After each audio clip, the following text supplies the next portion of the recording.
Hello मेरी प्यारी सहेलियों, तो कैसी हो।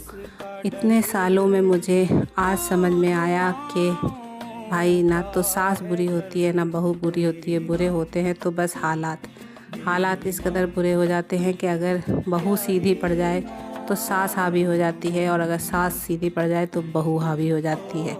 एक बहू कितनी भी कोशिश कर ले, सास को माँ मान ले या उसमें माँ को देखे, ये कभी नहीं हो सकता। कि और सास कितना भी मान ले कि बहू में बेटी ढूंढ ले, वो भी पॉसिबल नहीं हो पाता है, क्योंकि माँ माँ होती है। माँ की जगह कोई नहीं ले सकता, वैसे ही बेटी की जगह भी कोई बहू नहीं ले सकती। इसलिए मैंने इतने सालों में यही समझा कि जो रिश्ते जैसे हैं उन्हें वैसा ही छोड़ दिया जाए। उनमें कोई बदलाव करने की ना तो ज़रूरत है और ना ही बदलाव किया जाना चाहिए। सिर्फ इतना है कि आप जब भी कोशिश करें सास को सास ही रहने दें और बहू को बहू ही रहने दें, क्योंकि सास कभी माँ नहीं बन पाएगी और बहू कभी बेटी नहीं बन पाएगी। क्योंकि कितना भी आप प्यार दे लो, सम्मान दे लो, कुछ भी कर लो, अगर आप सीधे पड़ गए घर में तो वो आपको दबा ही जाएंगे।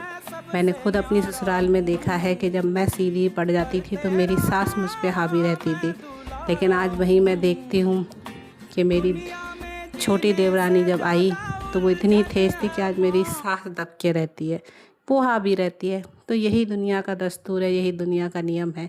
इनमें परिवर्तन की ज़रूरत ही नहीं है। जो जैसा रिश्ता है उसको वैसे ही छोड़ दिया जाए, उसी में भलाई है। किसी में कोई बदलाव करने की ज़रूरत नहीं है, क्योंकि माँ माँ होती है।